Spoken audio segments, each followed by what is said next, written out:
Hello and welcome to another episode of Ringside Fracas. I'm your host Naeem, and today I'm joined by Jide. Jide, how are you, bro? I'm good, brother. How are you? Yeah, good. It's good to get back into the swing of things with boxing, especially how slow it's been in the last couple weeks. But we're back. There's been a couple fights over the weekend that we need to discuss, and of course, whenever there's heavyweights, whenever there's Jaron Ennis, we've also got to get Chris on. Chris, how are you, bro? I'm not too bad, man. Not too bad. Just chilling, waiting for the boxing to pick up again.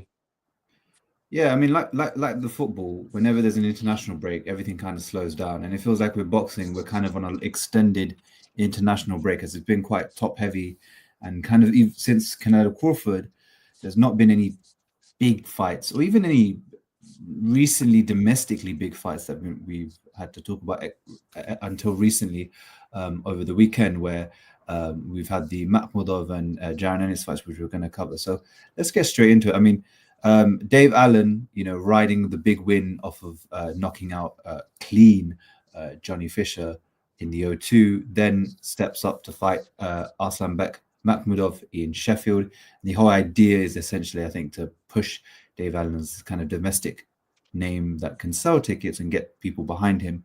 And hopefully a win here was meant to have pushed Allen towards the names of, like Anthony Joshua, Deontay Wilder, maybe even Derek Chisora. And yeah, Arslanbek Makhmudov kind of came into this. Of course, if people don't know, Top Rank are still struggling with their network deal. They don't have a deal with TV. So right now they are letting a lot of fighters go on to other networks and other promotions to get some fights in. And Makhmudov was one of them who they allowed to go and fight Dave Allen. And Makhmudov, someone who struggled to live up to any hype that was given behind him, because the Caballero fight was really debilitating. Getting punished to the body, and the Villanello fight, he got beaten up where he didn't know how to defend himself.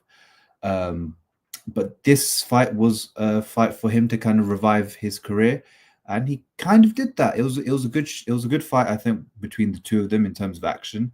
But in terms of actual technical ability, I didn't think it was great from either fighter. I think, you look at both of them, and you're not convinced that either guy can go on and become a world level or world title challenger. But, they're fun fighters. They're going to fight. They're either getting into big scraps. And Makhmudov really showed his boxing, got to his jab, threw a lot of punches, couldn't miss Dave Allen. He was surprised that he couldn't miss Dave Allen. It was one of those fights where you're actually quite surprised that all your shots are landing. And Dave just does what he does. He takes a lot of the shots. He's got a tough chin. He's a tough guy, but he doesn't know how to adjust in the fight.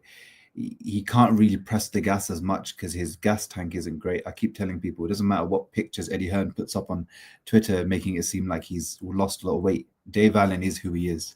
He won't ever change that. He won't ever get into this supreme conditioning where he can go 12 rounds and try to outmuscle and outwork guys. It's more to do with him just coming forward and other guys not being able to take it. And Makhmudov just won. I think it was poor from the referee, I thought, where he took a lot of points off of Makhmudov for holding, which is debatable up to whoever's watching what you decide, but no points were taken off from Dave Allen for the repeated low blows that he kept landing, and he was landing a lot of shots below the belt. So I thought it was unfair refereeing, which you'd expect because Dave Allen was, of course, the home talent. The judging, though, I was surprised, was quite fair. And yeah, the right man won. Makhmudov won most of those rounds. He was outworking him. The commentary was not good. Dave Allen looked more like the tired fighter than Makhmudov did. Makhmudov just as straight as it comes. He was just doing his work and there was nothing more to it. But yeah, good win for Makhmudov, because this will, especially in the UK, gets him a win. He beats up a guy that a lot of people knew. And it gives him confidence to keep going forward, especially when now he's calling out AJ. He wants a bigger fight, which is fair enough. It's good for him. But we'll see what happens in that. Jide, did you catch the fight, or at least the highlights, and what were your thoughts on both fighters? Yeah, I watched the fight back. Yeah, it's a nice little scrap, decent scrap. But this is where there's levels in boxing. I feel like a lot of times fans, especially casual fans, just see two guys in there, and you're just like, why doesn't he just throw punches? They're both slow, blah blah blah. Like it's a scrap. Da, da, da. there's just so many little intricacies that come into the arena, and one of it is work rate. I feel like that was the difference between Makhmudov and Dave Allen. Dave Allen would get into a punching range, and it's like he was trying to let Makhmudov punch himself out. In the post fight, he said he was hurt, which I believe, because it's like he gets into punching range, he absorbs some shots, and doesn't do anything, doesn't throw anything back. So I'm led to believe that maybe he was more hurt than he showed. But yeah, like you're in punching range at this point. Dave Allen wasn't moving his head, creating angles to try to throw his shots. Like he said, it was going low.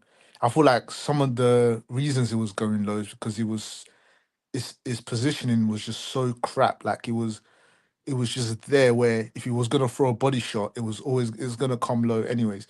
I'm sure he did it on purpose a few times, but he just saw the levels there. And I'm not here to say Dave Allen's a bad boxer. He's a very good boxer. Obviously compared to someone like me or most guys watching the fight, it will probably destroy us. But when you step up in levels, you can see Dave Allen is definitely British level. That's his level. And then you can say Makhmudov is fringe world level, European level, and then you can see the top 10, top 15 guys. You can see the clear difference in quality. And yeah, so the fight for me was just Dave Allen just walking forward, absorbing shots. Makhmudov is jabs and straight right hands were either getting through the guards or just pinging him, just keeping him there. I completely agree with you with the refereeing. Like Makhmudov, yeah, he held, but I don't think he held to the extent where points needed to be taken off. I just found that a bit weird. But again, like you said, it was a home fighter. I thought them taking off points would have got him robbed, but yeah, it didn't. The right man won. Again, it was a nice little scrap, but yeah, this is why Johnny Fisher, Big Boss, bro, you are not ready, bro. You are. I know you know after what Dave Allen done to you, but that's the difference. I remember when guys were saying, Johnny Fisher, Moses Itama. I think everyone in our group chat was like, bro, Itama will destroy this guy in seconds. But this is why. This is levels. Like you can see how these guys do different things to set up their shots, and how just Makhmudov just bamboozled Dave Allen. And to us, it didn't really do much. All he did was throw a lot of punches, but obviously he was doing a lot more than that in the ring. But yeah, man, it was a good little scrap. I think AJ destroys Makhmudov. Even this washed version of AJ, I think will destroy Makhmudov. He's just a bit too slow. It doesn't. It's not explosive enough. I feel like to catch AJ now, you need to get into punching range quickly, where his now shots a bit reflexes can't react to you as much. But I don't think Makhmudov has that athleticism to be able to do that. Yeah, perfectly well summed up. And I agree. I think with Alan, it's like you kind of see the level multiple times with him. This happened again before. This happened twice in his career where he gets this kind of push from Matchroom when he wins fights that he shouldn't, but then he gets to a kind of level where he just can't surpass. Because for example, he beat Lucas Brown and Nick Webb, and fights that he weren't meant to win, and he won them, especially knocked them out. And Backroom were giving that big push, talking about how he was giving his money to his sister so that she was buying houses for him and whatnot. And then he took on David Price, and they were expecting him to beat the washed version of David Price because this is the guy that got knocked out by, he got cleared out by Alexander Povetkin. He was clearly washed. Obviously, his chin was gone. And in that fight, it was a disappointing performance from Dave Allen. He just couldn't get going. He couldn't get past the jab. He had the same tactics, and he just couldn't get into a gear to even test Price. And I feel like a similar thing happens where he's got a heart. There's no doubt about it. He's not ready, like you say. He's not ready for that level. He's not a world level, anywhere near a world level fighter. He's quite poor when it comes to it, but his actual skill level, and he always gets found out. But credit to him, he's made a lot of money despite his level. I think he's a big overachiever when it comes to boxing in terms of the money he's made. He's made a lot of money from this sport, considering he shouldn't be where he is in terms of profile. Chris, what's your thoughts of the fight and what we've said? I thought it was like you guys have said, I thought it was an entertaining fight. I did enjoy watching it, and like a lot of people will tell you, it's not always about the technical aspect of things. At the end of the day, we just want to see two guys scrap, give it a go, and just let loose. hell for leather.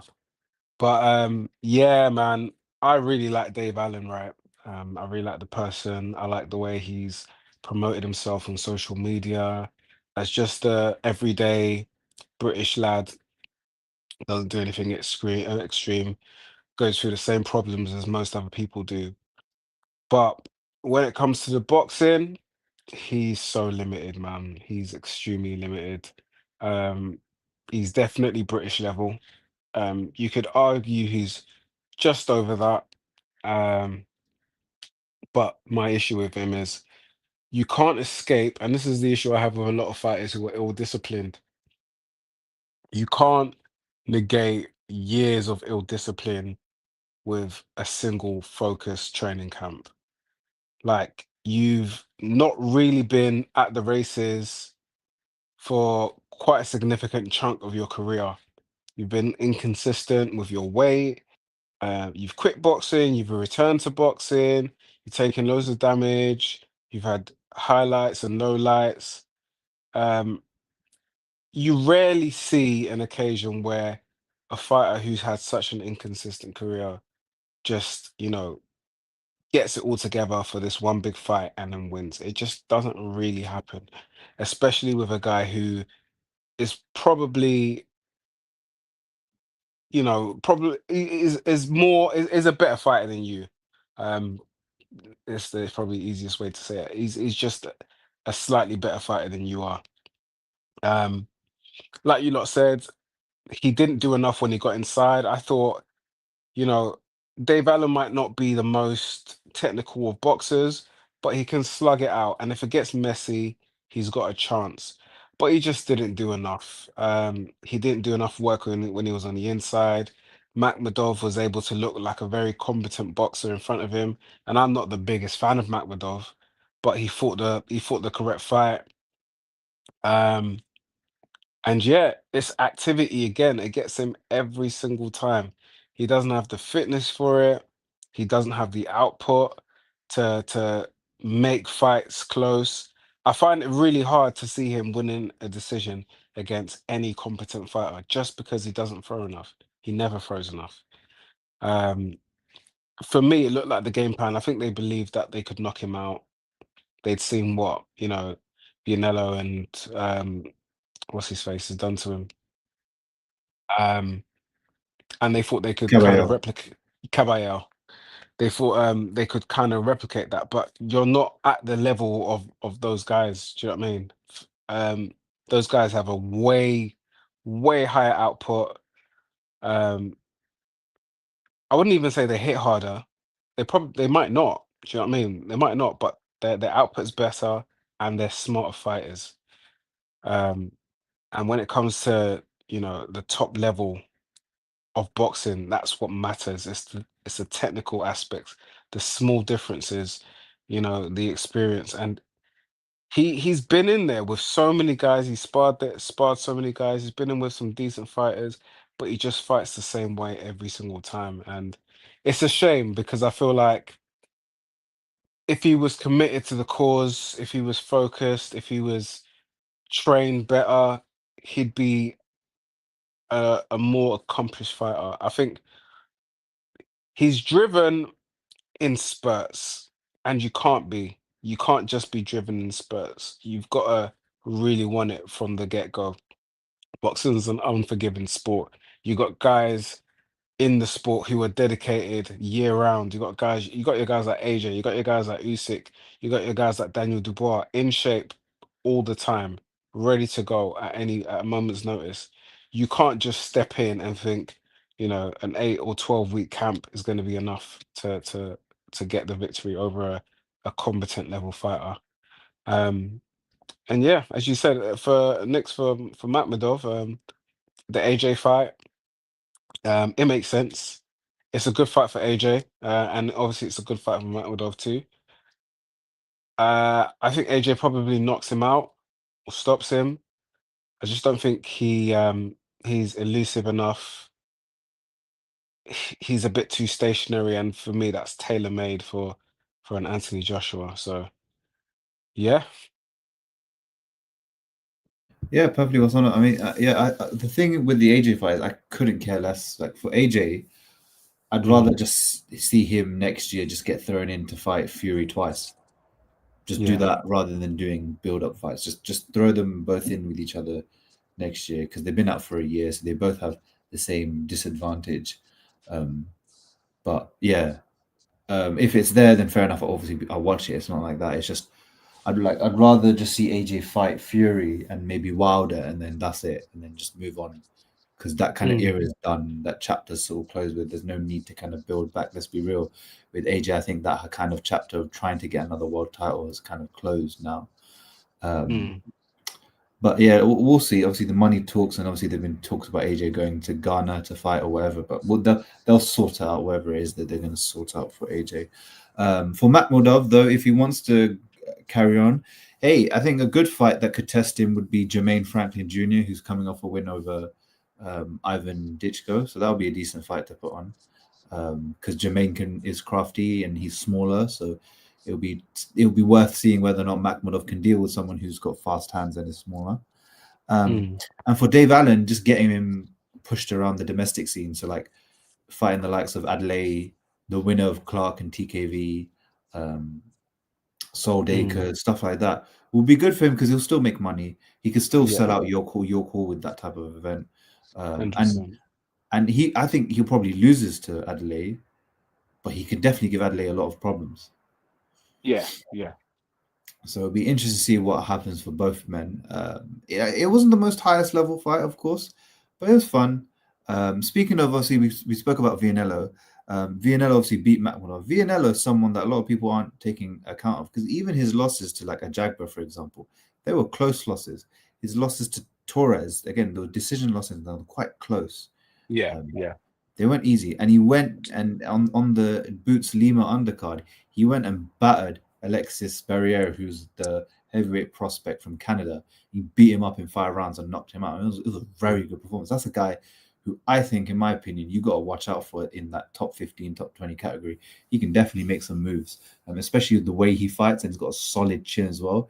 He's not an elite fighter, but he's tough. He's game, and even when Ajagba and Torres won, it wasn't easy. It was very tough. They were hurt at times in that fight with him. So he's one to watch out for, Guido Vianello. He's really someone that's a proper dark horse and kind of making his way in. Another top rank fighter who's had to fight on a Matchroom card because they don't have a TV deal at the moment. So interesting times ahead for top rank. But obviously, speaking on that Boots and Lima card, so Jaron Ennis returns, makes his 154 debut against number 10 in the world, Uisma Lima, and he destroys him within the first round.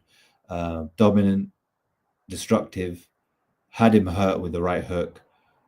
Lima never recovered, and Ennis just put him down 2 more times after to get to the stoppage victory. Really good, dominant performance from Ennis. It sharp, destructive, like I said, showed that he could go for the finish, and really a good introduction to the 154 division. But leaves you wanting more because it doesn't really answer a lot of questions. But Chris, what was your thoughts on that fight? All right. So I had a discussion about this fight with one of my mates, and I find it really hard to be impressed, and that's just simply because of the opposition.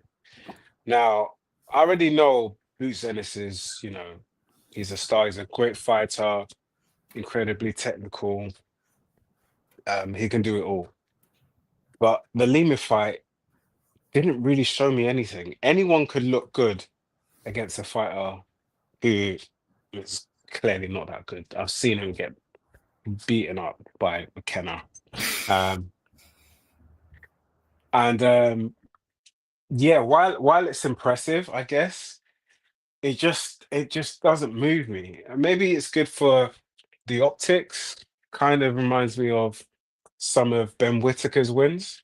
But in terms of what it actually tells me as an avid boxing fan, it doesn't tell me very much at all. I just feel like, yeah, it's a win. But we all expected you to get that win. Um, we didn't really learn anything new, in my opinion. Get in there against a live dog, a live opponent, and show us what you can really do. For me, it was a nothing fight. It was really a nothing fight against no mean to be rude, but a nothing opponent. Fair enough. Jide, your thoughts? That's a bit harsh, man. That's a bit harsh. Um, Lima, yeah, it was not. What is Lima? What's his accomplishments? Like, what's he But done? that's not the point though. Like when Usyk moved up to heavyweights, he fought Witherspoon, bro. He didn't fight AJ straight away. Like Yeah, I but think I think nobody cared. Nobody cared about that. Obviously, he didn't look as good as what's his name did, as yeah, Boots but did. but But Boots looked good. Is good for his profile, right? yeah, The I agree. I feel like the Lima fight was a setup fight. Again, the reason why we're all frustrated by Boots. I'm frustrated by Boots. Like I wanted this guy to have fought all the guys at 147. I wanted him Mm, to have fought Bud instead of doing all that funny shit. Like we all mm, wanted him to have done that, and I feel like that is part of why we're so harsh with him. But to be honest, if him and Eddie follow through with what they saying at the post fight where he called out the entire division, which I really like, by the way, like call everyone out and follow through. I don't think this showing is that bad, especially in terms of promoting a potential Ortiz fight. Like he destroyed Lima in one round. If Ortiz beats Lubin and stops him in let's say 5 or 6 rounds, then you've got a blockbuster fight. I mhm. think, like you said, this fight didn't really show us much because it ended so quick. But what I did like that is it looks more comfortable as a weight for Boots. Um, it looks very sharp, very explosive. Again, he's always been that, but I feel like in this fight, as his first showing at 154, this is his weight class. 154, 160 is his weight class. So what I want to see going forward, I need to see a big fight next. Like I'll be completely with you if it goes from Lima, then he fights, I don't know, another a French contender, or then I'm like, yeah, you're taking the piss. But if he goes into a big fight, a top three, top four, top five guy, a champion, not even goes after a champion next, then I'll be satisfied. So I do get what you mean that it doesn't really show you much, but I do think it's a bit harsh as well. And I think we're being harsh on him because of what he's done previously and how he's moved. I agree with both sides. I think when this first fight first happened, I tweeted on the pod when it was announced. I said it's disappointing because it is a disappointing opponent, especially when you're looking at the caliber that Boots is being compared to and looked at, and what he's achieved. Um, because Lima is an okay fighter at 154. He, like I said, he's around top 10, top 15. But the achievements are true. He hasn't really beaten anyone top at all. When he had a tough fight against Aaron McKenna, he lost that fight. Um, and I said the one reason why I'm like you said, Jide, I agree with that. We're holding Boots to a different standard, but the reason being is because we're being told he's a generational superstar. He hasn't done anything. He hasn't beaten an opponent that makes you really consider him to be a pound for pound level fighter.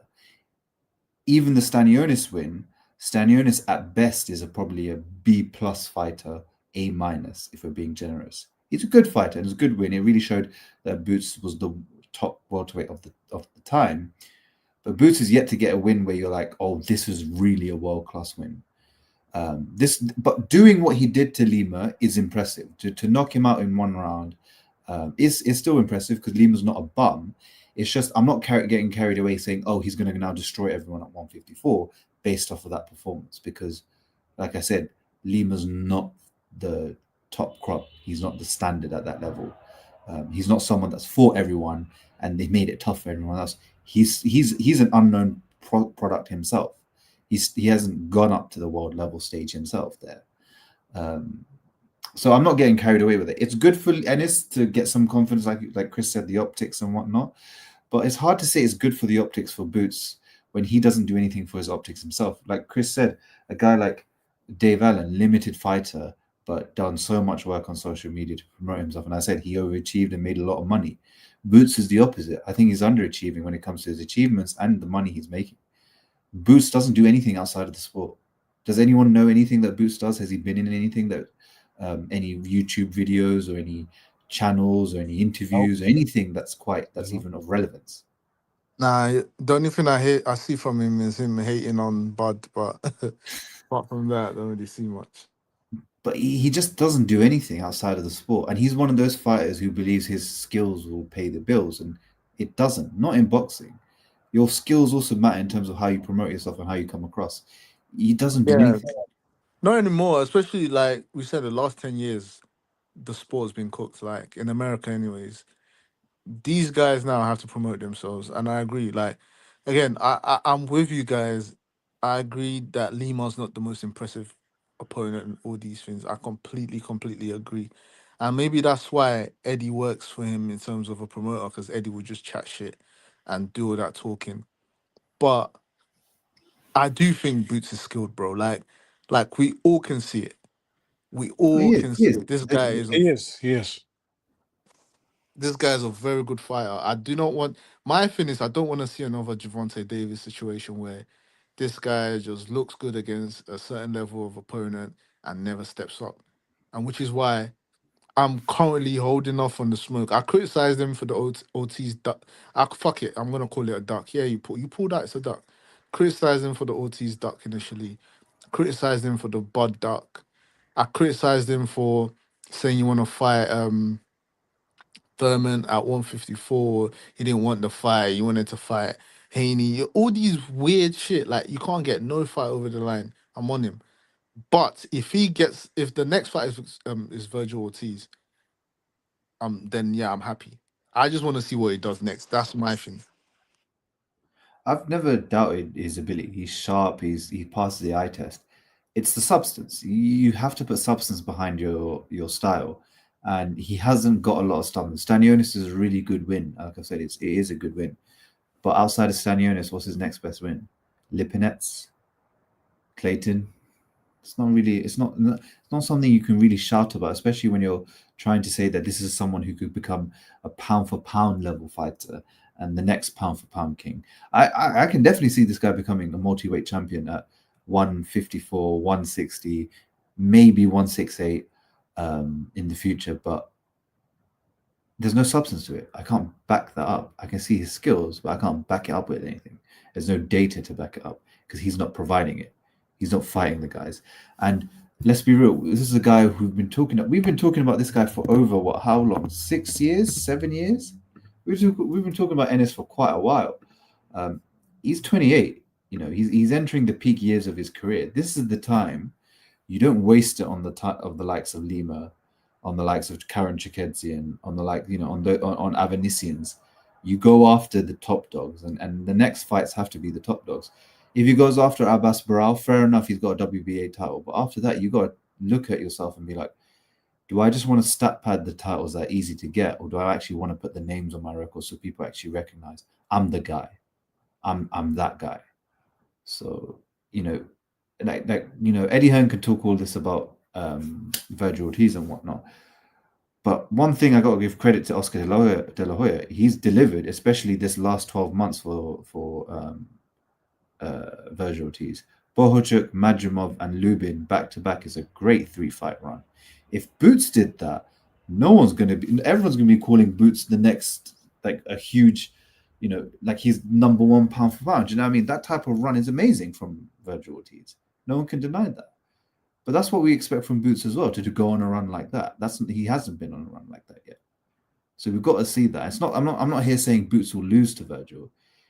We can see who's doing the real work and who's yet to do it, if that makes sense. So let's see how it goes. I mean, it's next year will be quite interesting to see. Yeah, like he needs to step up, man.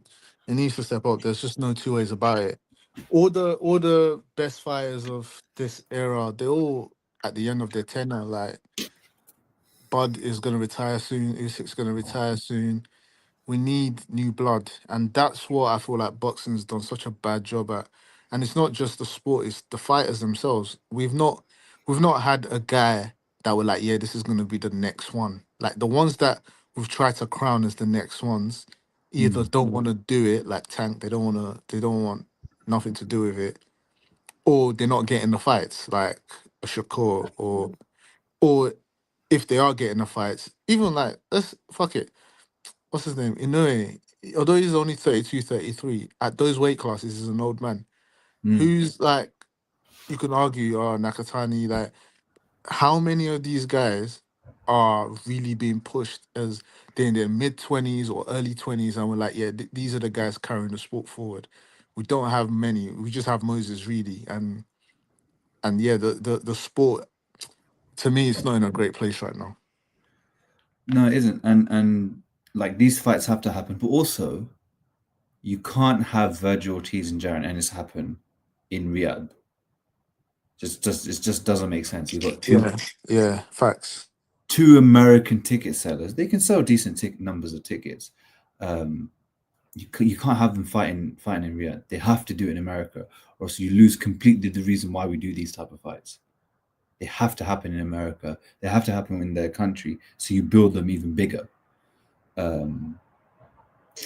Let's see. The sport isn't in a great place. We've been seeing it in the last couple of weeks. It's not looking good. But hopefully, Jaron Ennison's 2026 can look much better.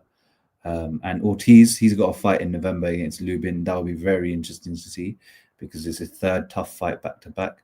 He wins that, really good win for him, and we'll see what's in the future for him. If it's Jaron Ennis, that's a great 4-fight run. Imagine that: Bohochuk, Makhmudov, Lubin, and then Ennis. That's a great run if he does that. Credit to him. So let's see what happens. Speaking of boxing, hopefully some good signs for the domestic scene, especially the UK scene. Ben Whittaker has left Boxer and signed to Matchroom last week. It was a shock move because there was no rumblings of this move kind of happening. In fact, Ben Shalom, like a month ago, was saying that they had a November date lined up for Ben Whittaker to do in Birmingham. But that's all gone to crap, where Ben Whittaker is now signed to Matchroom. He's now finally with Eddie Hearn, something that a lot of people thought should have happened a lot earlier in Ben Whittaker's career.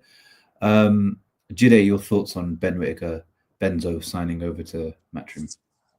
Yeah, it's a good signing, man. Ben's been very disappointing. It's very, very disappointing so far. But it's a good signing. Ben's his attitude, the way he carries himself, it seems like a perfect match with Eddie, another guy that's loud, the wheeler dealer, talker. They seem a perfect match made in heaven. The issue with Ben is, bro is a light heavyweight with lightweight power. That is not a good recipe for success. It's just not. He's very lucky that Baturbiev is in his 40s. He's also very lucky that Bivol's been dealing with a lot of back injury, so maybe Bivol won't stay too much longer, or he might move up after he deals with Benavidez or something. But I just don't see how if Benavidez, if Bivol, if these guys are now the new top two and they're reigning in the division, I don't see how Ben handles that. He can't keep guys off of him. And if you're not a guy with a lot of power, you have to be super slick, super, super slick. You have to be like a wizard defensively. And he's just not that. He wants to be Prince Nassim at light heavyweight. And he just can't do that. Like Roy Jones Jr., one of my favorite boxers, my favorite boxer at one point, even though he was so unorthodox with how he fights, he had a lot of power. He had a lot of power. He had a lot of speed, and he did a lot of things to get him out of jail. Ben doesn't have that. So I'm curious to see how his style adapts and adjusts because he's been what? He's 28 now, 29. He needs to get a move on. I don't want another Joshua Buatsi situation where we have an Olympian who's just a contender for an extended period of time and doesn't really go for the world title. I don't want to see that. I want to see Ben Whittaker progress, and then I want to see him actually achieve on his potential. But I'm very curious to see how he deals with this power issue, because for me, Matchroom needs a star in the UK. Like Matchroom, for me, they've neglected their UK business. They've neglected the heavyweight division. They need something, and if Ben fulfills on his potential, he can relaunch Matchroom. So yeah, Chris, Benzo, the signing to take Matchroom UK to the future. Is Chris there? Guess not. where's that dreaded god? Yeah, I agree with a couple of things you said where it's a good signing, but it's one where you have to kind of take it with a pinch of salt because you don't know what Ben Whittaker can do. His career with Boxer has been disappointing to say the least. He hasn't won any titles, I think. If I actually let me just look at what he's won. I don't think he actually has won any professional titles unless he's one. So IBF International, that's nothing. I don't give a crap about that. So he hasn't won any domestic titles or anything like that. It's nothing of note. So I think with him, it's been quite disappointing because he hasn't beat anyone of note. Liam Cameron is not someone I'm going to give him credit for beating. Reason being is Liam Cameron is tough, crafty, but he's not a light heavyweight. This is a guy who missed 4 years of his career due to a ban he shouldn't have gotten. This is a guy who really is a super middleweight at his core. And you're meant to be this Olympic silver medalist who's meant to be the top dog. You haven't delivered. You just haven't delivered in terms of, like I said, substance. It's all style at the moment, no substance. Look, maybe the signing with training now with Andy Lee will help him a lot, which good. One thing I mentioned, especially I did a scouting report before he went pro. I said developing that Kronk style type of fighting will be good for him because he's got the frame for it, the long limbs, the ability to, when you have those long limbs and quick hands, you can generate a lot of power, especially using your feet and putting them in the right position and stepping in. And that's something that Andy Lee will try to get out of him. He's been trying to do it to Hamza Shiraz as well. But we have to see more. We can't keep seeing the same Ezra Aranyenkas and warm-up fights in your career. You want to be a superstar, you got to go after it now. And you've got no excuse. Look at Kataev. He took on Morel and he arguably beat Morel. No thing to it. Went straight for the guy that was at top 10. He's the guy you beat in the Olympics. Why do we have to wait so long for you to go and fight even someone that has got a British title or a European title? Even a Dan Aziz, he hasn't fought. Like Dan Aziz just recently won. Why can't we see Ben Whittaker versus Dan Aziz even? Like he's not even fighting to that level. So we have to see a better selection of opponents for him for Matchroom. Chris, your thoughts? Is Benzo the type of guy to take Matchroom to the future?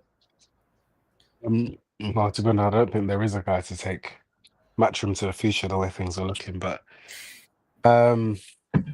he's a good signing. He's a good signing. I think him and Eddie, it makes a lot of sense.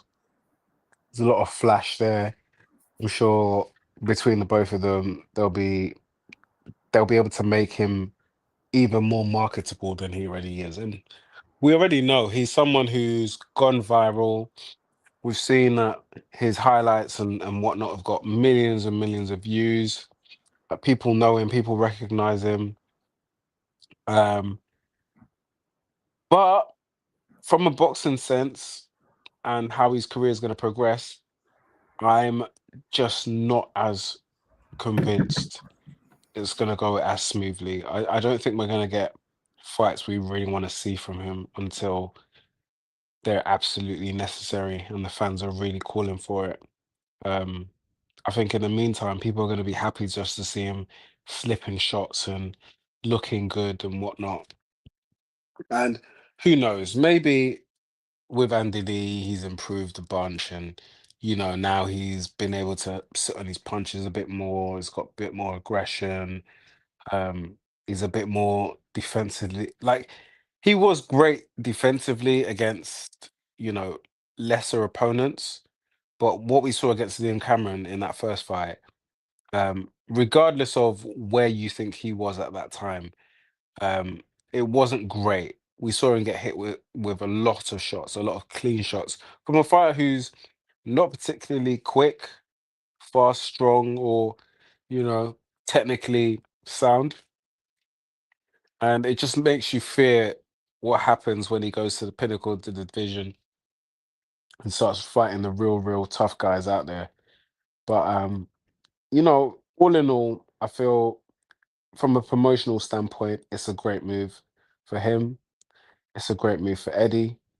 Um, I think if they can get a bit more entertainment going, obviously he's been out of boxing. He's not boxed for what? It's been a little while now, isn't it? Probably about 9 months or something. It feels like a long time anyway, since the Cameron rematch. But he's not fought in ages. Um, we just need to see him out there. We need to see where he's at. And then we can take it from there.